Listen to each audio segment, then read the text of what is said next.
Virtual বৈঠকে মুখ্যমন্ত্রী মমতা বন্দ্যোপাধ্যায় হুগলি জেলার পুরসভার প্রতিনিধিদের তীব্র ভৎসনা করলেন।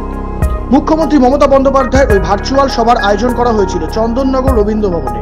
সেখানে উপস্থিত ছিলেন জেলার 12টি পুরসভা ও একটি কর্পোরেশনের চেয়ারম্যান, পুর পরিষদ ও কাউন্সিলররা। লোকসভা ভোটের পর পুরসভার ফলাফল নিয়ে মুখ্যমন্ত্রী তোপের মুখে পড়েন কর্তারা। এছাড়া পুরসভার কাজকর্ম নিয়েও ক্ষোভ উগরে দেন মুখ্যমন্ত্রী। সেই বৈঠক শেষ হওয়ার পর রিষড়া পুরসভার উপপৌর প্রধান জাহিদ হাসান খান জানান, আমরা যা নির্দেশ দিয়েছেন তার পালন করব। এরকম ভালো যারা কাজকর্ম যারা ঠিকঠাক হচ্ছে না ঠিক করার চেষ্টা করব।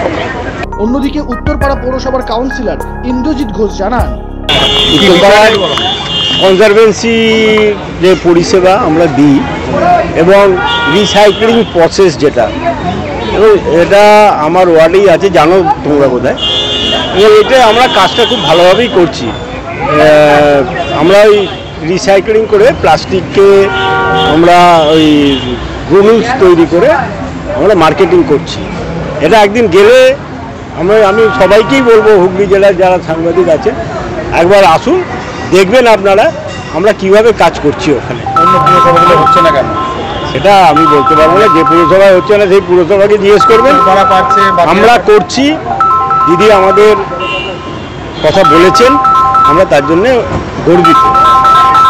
অন্যান্য যে নাগরিক পরিষেবা সেটা নিয়ে তো বিস্তর কথা বললেন মুখ্যমন্ত্রী, যে বেআইনি নির্মাণ, পুকুর ভরাট, জমি দখল করে নেওয়া হচ্ছে, এই সব বিষয়গুলো এবার কি আপনারা একটু সতর্ক থাকবেন?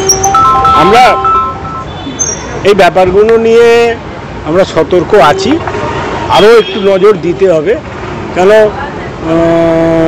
এগুলো তো দিন দিন মানে এমন একটা জায়গায় চলে যাচ্ছে যেটা সবাই মিলে, শুধু কাউন্সিলর হিসাবে না, পুলিশ প্রশাসন এবং দিদি একটা কথা বলেছেন যে দলমত নির্বিশেষে কাজ করতে হবে, দলের রং দেখলে হবে না। এটা কিন্তু খুব বড় কথা বলেছেন। আমরা সেভাবে কাজ করব। সৌম্যব্রত মুখার্জি রিপোর্ট, নজরে বাংলা।